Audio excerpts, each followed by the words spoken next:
Meet me in the middle, says the abuser. You take a step towards him, he takes a step back. Meet me in the middle, says the abuser. Again, you take a step towards him, he takes a step back. It's all your fault, says the abuser. You're threatening me when you walk towards me like that. I have given up everything for you, and yet you haven't done a single thing for me. You're just an abuser, says the abuser. For the past few weeks, there's been a special book that has been on my mind. It is called Why Does He Do That? Inside the Minds of Angry and Controlling Men by Lundy Bancroft, a counselor with extensive experience working with abusive individuals. It seeks to explain and chronicle the similar mindsets and behaviors of the different types of abusive men and relationships, using various examples and anecdotes. It's a book that has opened my eyes, and I would recommend to everyone. Though this book has left me with one profound question. Why has this information eluded me for so long? There are many different forms that abuse can take, whether it takes the form of physical abuse, emotional abuse, societal abuse, and so on. But what is as diverse as the types of abuse are the numerous ways abuse is portrayed in media. We have various movies, shows, and even video games that highlight different aspects of abuse. Each one helps us understand numerous perspectives, often of those who are victims of abusers. And it's helped our society, and myself, understand the nuances and concerns about abuse. But yet, despite all this information and the portrayals in the media, abusers still continue to have both power and control in our society. Two things they so desperately desire. So how is this possible?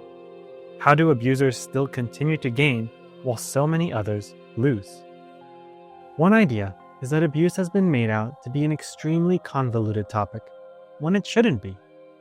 Abuse is rarely called out for what it is, and even when it's called out, we're unable to define it properly. Victims constantly ask themselves, was I really abused, or was I just exaggerating? Even outsiders have difficulty understanding and defining abusive relationships, often asking themselves, are they capable of doing such a thing? All of this self-doubt and confusion over how we see abuse is due to one fundamental idea. Abusers are constantly manipulating us. Bancroft writes, the abuser creates confusion because he has to. He can't control and intimidate you. He can't recruit people around him to take his side. He can't keep escaping the consequences of his actions unless he can throw everyone off the track. They need to manipulate us in order to get what they want. There's no benefit to the abuser if you're consciously aware of their behaviors. Bancroft continues, the abusive man wants to avoid having you zero in on his abusiveness itself, so he tries to fill your head with excuses and distortions and keep you weighed down with self-doubt and self-blame. This is why the concept has eluded me and so many others for such a long time. It's difficult to see the first sign and attribute it to abuse correctly, because we don't quite get the full picture. But it is crucial to understand how abusers manipulate us all. It can save lives. There are two central ideas I want to explore on how abusers manipulate us, and in order to fully understand these concepts, I will be using two incredible games to help paint the picture. The reason that these two games provide a clearer picture than any other form of media is that they do something that is uncommon in media as a whole. It puts you in the shoes of the abuser, allowing us to understand exactly the steps an abuser takes to manipulate and continue to have power and control. Before I dive into these games, I will warn you that there are major spoilers ahead and topics ranging from all different forms of abuse. There are also numerous resources in the description that I encourage you to check out. So let's start with the first idea, deception.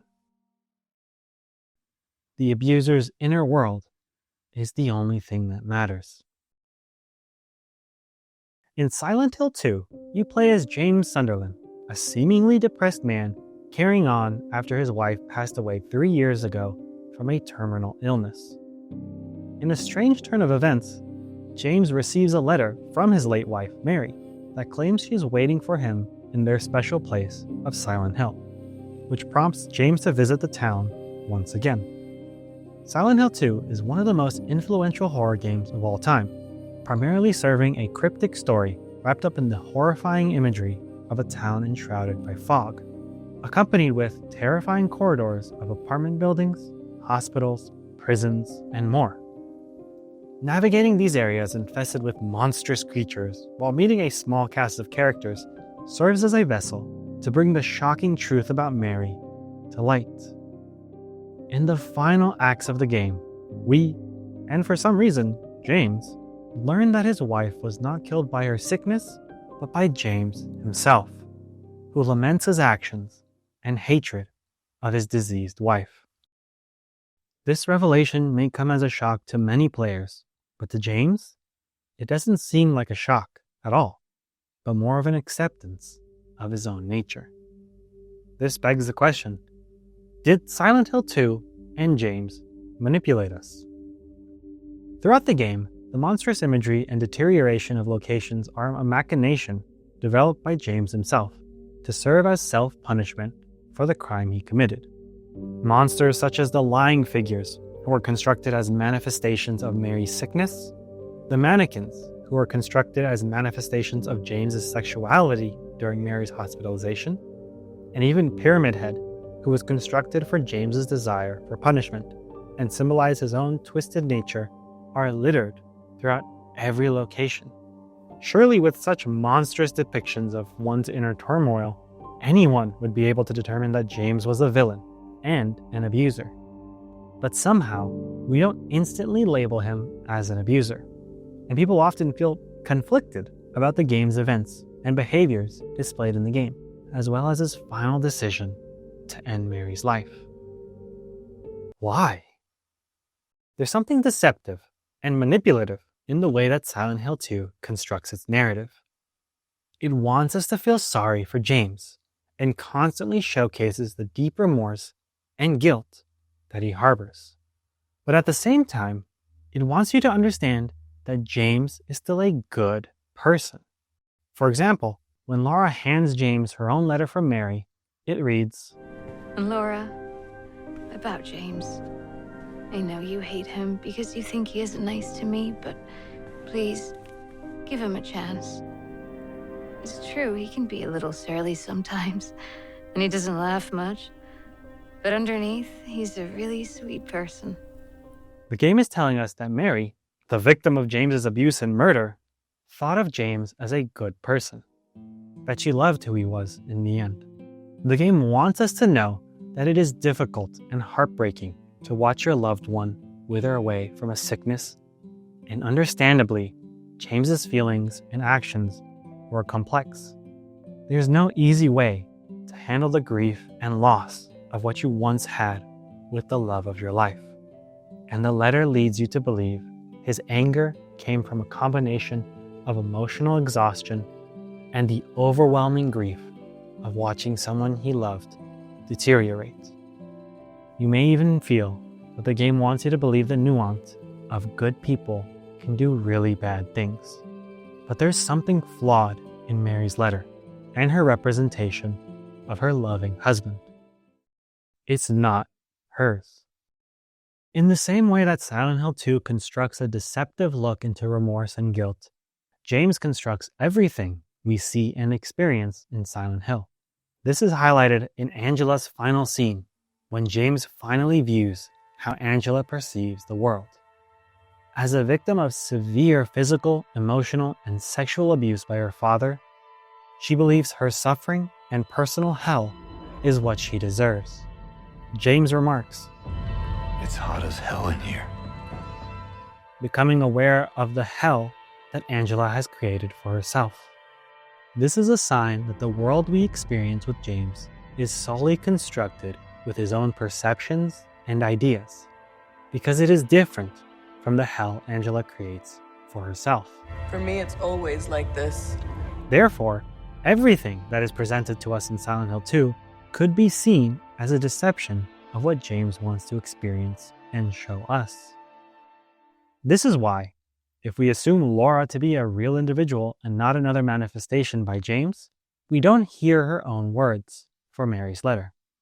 We hear what James wants Mary to have said. So in an effort to manipulate himself and have us sympathize with him, James throws all sorts of imagery at us to get us on his side. Because an abusive man works like a magician. His tricks largely rely on getting you to look off in the wrong direction, distracting your attention so that you won't notice where the real action is. He manifests the creation of Maria, a healthier, more alluring version of his wife Mary, and then begins to reject her advances, showing his faithfulness to his wife, despite Maria embodying an exaggerated view of what he loved and misses about his wife. He is seemingly haunted by the idea of killing Eddie, someone highlighted as a violent abuser, showcasing no sign of remorse, with much more abusive actions and behaviors than James presents himself to wield. And he showcases that he kills the abstract daddy, the manifestation of Angela's trauma with her father, subsequently allowing us to feel that he, quote-unquote, saved Angela for a brief moment. Throughout each of these encounters and the entire game, James wants you to understand that although he committed a heinous crime, he is still a good person and victim himself. But James isn't as talented of a magician that he hopes to be. In fact, rather than being a magician trying to distract you with smoke and mirrors, he and many abusers end up becoming clowns as they attempt to juggle and throw things at you in the hopes of diverting your attention. But no matter how much they attempt to deceive you, there is always a chance to recognize the abusive behavior they wish to conceal. Throughout Silent Hill 2, no matter how remorseful James may present himself, he is an abuser that murdered his wife. He's not the good person he wants you to believe he is. This is seen throughout the game as reality seemingly bleeds in different ways, but only if you are paying close enough attention. Because no matter how deceptive an abuser may make his reality, noticeable items tend to fall through the cracks. For example, several notes and collectibles throughout the game indicate that James needs to face the music and spill the beans of his crimes, while also hinting that he does not feel remorse for his crimes. He's also extremely violent with the so-called monsters in Silent Hill 2, in the act of what we see sometimes as self-defense. He often stomps the light out of them, repeatedly, after they've gone, for no purpose other than to assert his own power and control. The mannequin monsters often hide from James in order to save themselves, and can be seen begging for their life, instead of attacking after James accepts his nature. They can even be heard letting out feminine groans when attacked, indicating an idea of physical abuse that James inflicted upon Mary. The groans may even be interpreted as sexual moans, as James is reminded of his own pleasure when brutally attacking these so-called monsters. Finally, in the final interaction with Mary, James wants you to accept his course of action while not shying away from the horrible nature of crime that he commits. Mary's voice is presented to you, saying, I'm no use to anyone. I'll be dead soon anyway. It'd be easier if they just killed me. I didn't mean what I said. Please. Tell me I'll be okay. Tell me I'm not gonna die. In her final scenes, Mary is shown to say, I guess I understand. I know I was a burden. You wanted a long, happy life. Something I couldn't give. Suddenly, Mary flips her understanding and soon attacks James as the final boss fight commences. Throughout Mary's portrayal by James's consciousness, he constantly wants to confuse you and manipulate the way you feel about his actions. He wants you to give him a sliver of forgiveness and understanding, while juxtaposing that idea with the feeling that he had to make his choice for Mary. But in actuality, he made his choice under the impression that he had the right to impose his will over hers. For the final boss, a monstrous version of Mary is the one attacking James, before James stomps out her light once again. The confusion of love with abuse is what allows abusers who kill their partners to make the absurd claim that they were driven by the depths of their loving feelings.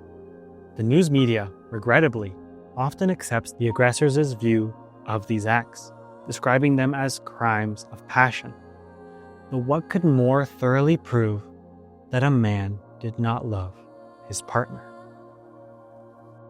James portrays himself as a victim to Mary's sickness, and her lashing out provided justifications for his own hatred against her and her sickness, which he blamed to be the strain on his relationship and subsequent cause of his abuse. When they aren't blaming their partners, they blame stress, alcohol, their childhood, their children, their bosses, their insecurities, or even disease. More important, they feel entitled to make these excuses. When I point out that other men under these same pressures choose not to be abusive, they tend to become irate or contemptuous. There is no excuse that an abuser can rely on to avoid culpability. Their abuse is caused solely by the abuser themselves. Silent Hill 2 finally concludes with numerous amounts of endings, all of which are not specified as the true canonical ending. Many of these endings garner sympathy as James highlights Mary's falsified forgiveness for his actions, or even James seemingly taking his own life to allow us to grieve and attempt to accept his actions. Although one ending that truly highlights James's behavior is the Maria ending, in which Maria coughs, indicating the cycle of sickness that Mary experienced for the past 3 years will continue with Maria. James remarks, Better do something about that cough. Here, James is a beaten down man after the events of the game, and what can be perceived as concern for Maria ends up being a threat. James has not learned from his apparent remorse or guilt. He will continue to perpetuate the cycle of abuse he so desperately wanted you to believe he regrets. By all means, that is a sign that James isn't the altruistic or remorseful person he wants to manipulate you into believing he is. It's a sign of the true monster of Silent Hill. Silent Hill 2 has sparked tons of analyses and video essays over the years to help understand the plot of the game. Rarely do I ever see an analysis that conveys James is an abuser who attempts to manipulate the story you get to see. We may never even consider that the events of the game are made to paint him in a more positive light than if we had seen the entirety of the relationship, because we only ever get to see his side. He has all the power and control over this narrative, and we understand the sliver of information we get about his relationship with Mary is only through his point of view. We can never fully trust the events and imagery of Silent Hill 2 to be an accurate representation of their relationship, since an abusive man is not a reliable source of information about his partner. If this deception is hard to wrap your head around, or even accept, then you're not alone. Experiencing this story for the first time this year has me interpreting James as a deceptive abuser, which could be entirely different from what you may have believed. There is no need to blame yourself for being fooled or manipulated, because that's exactly what abusers want you to feel. They don't want you to fully understand and accept the nature of their abuse and appeal to your compassion for them. The abuser's aim, though perhaps unconscious, is to play on your compassion so that he can avoid dealing with his problem. Understanding the concept that an abuser is not a reliable source of information leads us closer to the answers of how abusers manipulate us. They deceive us, just in the way James has deceived himself and the audience. After all, how can we hold someone accountable if they themselves don't think they did anything wrong? But now that we understand that abusers can deceive us, why do they still get away with their abuse and manipulation? Deception can only go so far. Surely our society should be able to call out abusers when they are performing unspeakable acts, right? Unfortunately, the frustrating thing is that abusers employ and rely on another aspect of their abuse in order to continue gaining power and control. This second idea is the concept of normalization. Their value system is unhealthy, not their psychology. In Mouthwashing, we followed the crew of the Tulpar, a cargo ship employed by Pony Express to deliver confidential cargo. After a mysterious sabotage done seemingly by the Captain Curly causes the Tulpar to crash, the crew of 5 attempt to survive with their remaining supplies. For the duration of the game, you bounce between playing as 2 main characters: Curly, the original captain of the Tulpar and horribly disfigured individual after the crash, and Jimmy, the co-captain and personal friend of Curly's and acting captain after the crash. Joining them in their attempt to survive this devastating crash is Swansea, the ship's grumpy recovering alcoholic mechanic, Daisuke, the last-minute added intern, and Anya, the nurse in training taking Pony Express's nursing classes. The game functions by showcasing their descent into madness while juxtaposing the camaraderie the crew shared before the crash. All leading up to the big reveal that Jimmy, harboring the stress from his surprising and impending layoff from Pony Express, his jealousy towards Curly's established career and wealth, and the threat of being held accountable for Anya's pregnancy after his sexual assault and rape, had been responsible for crashing the ship, attempting to mouthwash the crew and kill 99.9% of everyone, including himself. Now you may ask, how the hell was Jimmy, a terrible human being and ruthless abuser, allowed to not only continue to have power and control on the ship, but even escape responsibility for his crimes? It's because his abuse was permitted through the normalization of abuse that society has perpetuated. The mythology about abusive men that runs through modern culture has been created largely by the abusers themselves. Throughout the game, several instances occur that could have allowed Jimmy to take responsibility for his actions, but he never suffered any consequences for it, as multiple members allowed him to continue his cycle of abuse and have power and control as a reward. Anya, who had been brutally abused, was not able to stand up to Jimmy as the power dynamic was not in her favor, and she was continuously put in threatening situations around Jimmy. This is highlighted by the light of her enthusiastic personality being stomped out after the assault, that left her both nervous and frightened in Jimmy's presence. Daisuke, who had a fresh set of eyes with his inexperience, was ignorant and naive to Jimmy's abuse and behavior. This is highlighted as Jimmy takes advantage of Daisuke, forcing him to go into an event that had been labeled as dangerous by Swansea, which causes him fatal injuries. Swansea, who is constantly grumpy throughout the flight, was indifferent to the power dynamics at play because he was not only tired of his extensive career, but drunk after the crew discovered the mysterious cargo they were transporting was just mouthwash.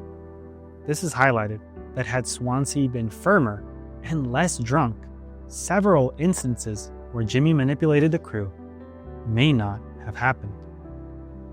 And Curly, who knew early on about Jimmy's assault, enabled Jimmy by allowing him to continue to have power and control, being second in command. All because Curly knew Jimmy beforehand.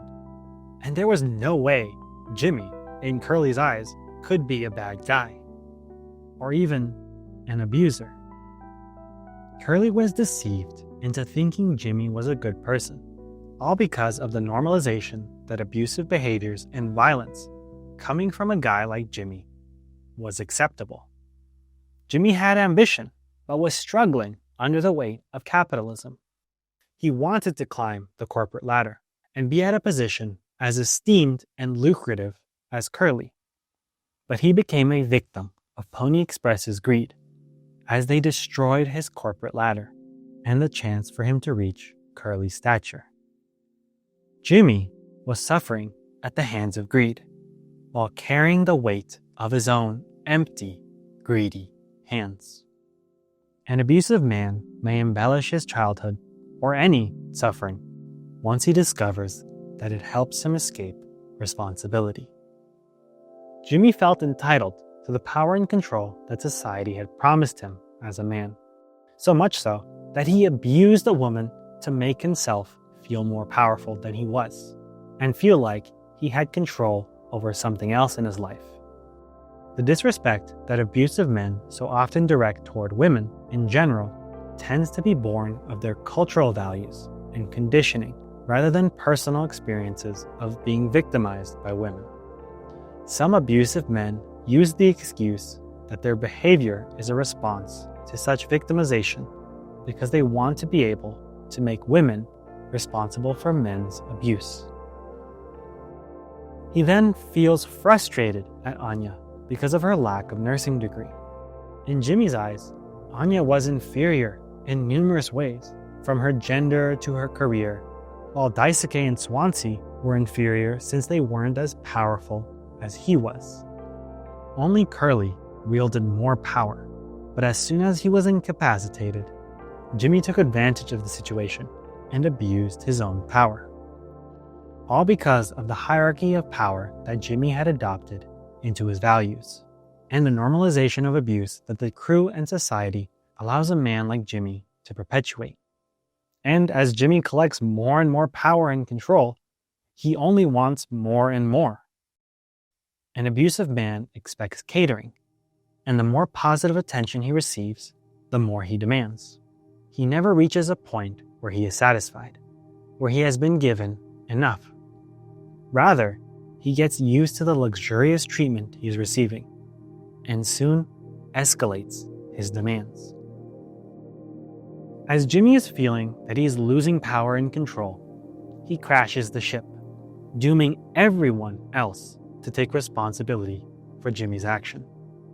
In the final moments of the game, as Jimmy puts Curly into the last remaining cryopod after everyone else had died by his hands, he believes himself a hero, saving the most powerful member of the ship and protecting shareholder value. In the end, Jimmy never understood the problems with his actions, because through his delusional view of what society has normalized, he was right. And nobody, not the victim Anya, not the naive Daisuke, not the indifferent Swansea, and not even his enabling friend and somewhat idle, Curly, was able to stop him. Throughout the game, the horrific abuse that Jimmy commits only highlights that abuse isn't an innate behavior. It is learned and normalized throughout society. Without realizing it, the abuser may also apply attitudes and tactics from other forms of oppression that he has been exposed to as a boy or as a young adult. As society, our parents, and even media portray horrific practices that no one speaks up about, people begin to believe that those behaviors are normal. And Jimmy was allowed to abuse those around him because he thought he was entitled to do so. By all means, Jimmy took advantage of everyone by manipulating the system that allowed him to escape responsibility. Mouthwashing is a cautionary tale, one that inspires us to learn that abuse shouldn't be normalized and permitted. It should be called out and thoroughly dealt with, because taking responsibility should not be placed onto the victim's shoulders. They have done nothing wrong. It should be all our responsibilities to recognize these signs of abuse and call it out wherever and whenever we can. But more than anything, it is the responsibility of the abuser to change their ways and suffer the consequences of their actions. Both Silent Hill 2 and Mouthwashing are two wonderfully crafted stories that highlight two ideas that abusers employ to manipulate us: deception and normalization. When an abuser deceives themselves and those around them, no one is aware of how horrible their abusive behaviors are. And when abuse is normalized, it discourages people from being able to call out the abuser, allowing them to avoid responsibility for their behaviors. These are two ideas that abusers take advantage of, whether consciously or subconsciously, that help abusers continue to manipulate us. And these are not the only two. There are dozens of methods and behaviors that abusive individuals can perform to get what they want, many of which have been thoroughly documented. But analyzing these video games and reading Why Does He Do That allows us to arm ourselves with the knowledge to be able to call out any abuse we see and help those in need. Though these examples given are two fictitious video games, there are so many stories or pieces of information that can help prepare you to help yourself and others. Because abusers run rampant in our world. From a member of your local community to politicians with all the power in the world, you can find abusers anywhere. So please don't blame yourself if you've ever been on the receiving end of any form of manipulation or abuse. It is extremely hard to come to terms or deal with it. As I wondered at the beginning of this video, why has this information eluded me for so long? Covering both Silent Hill and Mouthwashing allows us more insight to this question. Now, knowing how many ways an abuser can manipulate us, we can start a healing journey. This illusion didn't start with you, but it could end with you. My goal with this video is to help out however I can, whether it's bringing this topic and information to light or examining popular forms of media to help us understand the nature of abuse. So I do hope this video resonates with you. And please do check out the links in the description for more information and resources about this topic. But before I conclude this video, there's one concept that you might be considering now. Why don't abusers change? Surely, if we call out abusive behavior, then abusers should have to change. Both James and Jimmy would have had to change their ways, right? Sadly, the answer to that is simple. It's not because they can't, or the consequences aren't harsh enough. It's that they don't want to. You can't change who they are, because the only thing that can change an abuser is the abuser themselves.